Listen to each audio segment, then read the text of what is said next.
Hello all, welcome to my channel. ಇವತ್ತು ನಾನು ಒಂದು ಚಿಕನ್ ಗ್ರೇವಿನ ಮಾಡ್ತಿದ್ದೀನಿ. ಬೇಕಾಗಿರೋ ಸಾಮಗ್ರಿಗಳನ್ನು ನೋಟ್ ಮಾಡ್ಕೊಳ್ಳಿ.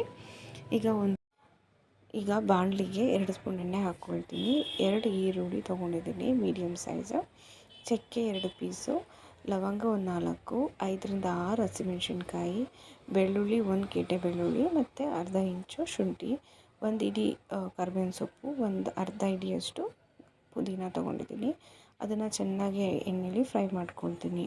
ಅದನ್ನು ಆರಕ್ಕೆ ಇಟ್ಬಿಟ್ಟು ಈಗ ಅದೇ ಬಾಣಲಿಗೆ ಎಣ್ಣೆನ ಆ್ಯಡ್ ಮಾಡ್ಕೊಳ್ತೀನಿ. ಒಂದು ಅರ್ಧ ಸೌಟು ಎಣ್ಣೆ, ಒಂದು ಅರ್ಧ ಈರುಳ್ಳಿ, ಬೆಳ್ಳುಳ್ಳಿ ಒಂದು 5ರಿಂದ 6 ಎಸಳು ಮತ್ತು ಮೆಣಸು ಚೆನ್ನಾಗಿ ಕುಟ್ಬಿಟ್ಟು ಎಣ್ಣೆಯಲ್ಲಿ ಫ್ರೈ ಮಾಡ್ಕೊತೀನಿ. ಅದಾದಮೇಲೆ ಚಿಕನ್ನ ಆ್ಯಡ್ ಮಾಡ್ಕೊತಿದ್ದೀನಿ.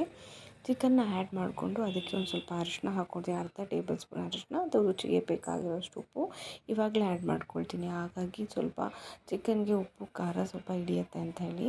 ಈಗ ನಾನು ಹುರ್ಕೊಂಡಿದ್ನಲ್ಲ ಅದ್ರ ಮಸಾಲೆನ ರೆಡಿಯಾಗಿದೆ.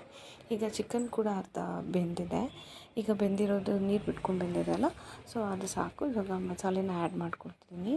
ಈಗ ಕಾಯಿ ಮತ್ತು ಟೊಮ್ಯಾಟೊ, ಒಂದು ಟೊಮ್ಯಾಟೊ, ಒಂದು ಚಿಕ್ಕ ಕಪ್ಪಷ್ಟು, ಒಂದು 4ರಿಂದ 5 ಟೇಬಲ್ ಸ್ಪೂನಷ್ಟು ಕಾಯಿ ಹಾಕ್ಕೊಂಡಿದ್ದು, ಆದಮೇಲೆ ಧನಿಯಾ ಪುಡಿನ ಹಾಕಿ ಗ್ರೈಂಡ್ ಮಾಡ್ಕೊಳ್ತೀನಿ. ಈಗ ಚಿಕನ್ ಬೇಯಲಿ.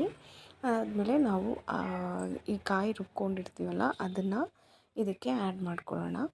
ಈಗ ಆ್ಯಡ್ ಮಾಡಿಕೊಂಡು ನಿಮಗೆ ಎಷ್ಟು ಬೇಕೋ ಅಷ್ಟು ಕನ್ಸಿಸ್ಟೆನ್ಸಿ ನೀರು ಆ್ಯಡ್ ಮಾಡಿಕೊಂಡು ಒಂದು 10ರಿಂದ 15 ನಿಮಿಷ ಚೆನ್ನಾಗಿ ಬೇಯಿಸಾದ್ಮೇಲೆ ಸಿಮ್ಮಲ್ಲಿ ಇಟ್ಟು ಒಂದು 5 ನಿಮಿಷ ಒಂದು 5 ನಿಮಿಷನೋ 10 ನಿಮಿಷನೋ ಬೇಯಿಸಿ.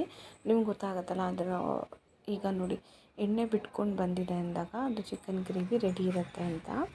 ಇದನ್ನು ಮುದ್ದೆಗೆ ಮತ್ತು ಅನ್ನಕ್ಕೆ ಅಥವಾ ಚಪಾತಿಗೆ ಚೆನ್ನಾಗಿರುತ್ತೆ. Thanks for watching.